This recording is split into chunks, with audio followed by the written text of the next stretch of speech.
All right, now show me that emblem you have on your shirt again one more time. All right. At this school right now, BU. Uh-oh. Don't you put us on blast? No, I'm gonna put you on blast because you are teaching a class there.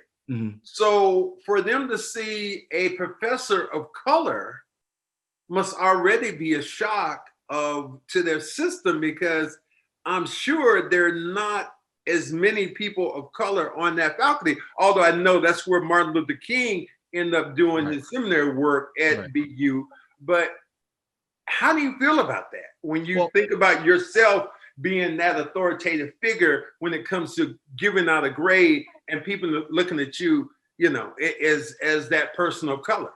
Well, the one thing that I'll say just right off the top is the class that I'm teaching used to be taught by Michael Holley. And so they're used to having, but even with that being said, you have to think about how can you level up the experience for them, whether it's Michael Holley or whoever taught it before me. And the one thing that I did with my students this last semester is I needed them to understand that the world journalistically that they're going into is going to be more diverse than what they might understand. And so we had speakers who were Black. We had speakers who were Asian Americans. We had speakers who were white females. I had like 11 speakers, and all but I only had 2 white males.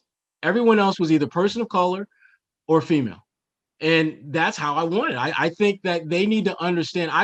To me, that point, if they only took one thing out of my class, it would be that you are going into a world that will be very diverse. And the sooner you understand that, the better off you're going to be. And the only way I can get you to understand that is for me to bring in Asian Americans on camera, Black women who are producers, other women who are doing podcasts in sports specifically, and just making their experience one that you come away feeling as though, oh, I guess everyone ain't going to be like me. So you're saying really this is the good old boy network is starting to die. I know it's still there, but it's starting to die down. Well, I will not let it live on. Let's put it that way. I can't say if it's dying down, but I'm doing my part to give it a heart attack and put it in the hospital and put it away for good, because it doesn't align with what we are and who we are as a country. I mean, and again, don't want to get on the political soapbox too much, but if we're a country that was founded on diverse personalities and thoughts and just this melting pot, I remember hearing that a lot when I was a kid. Melting pot, America, melting. And all of a sudden, we're not so much. I think we need, if you talk about, wanting us to be the best that we can be as a nation, we have to understand that not all of us are going to be the same, that you have to have lanes in which people can navigate that aren't necessarily lanes that look like you. Not everyone's going to drive the same, 4-door sedan. Some are going to be a little more rickety than others. Some are going to be better than that. We have to embrace and appreciate each other, and we don't do enough of that. And in journalism, let's just keep it real. There's not enough people of color. In Boston, and again, to me, it goes back to what you were saying earlier.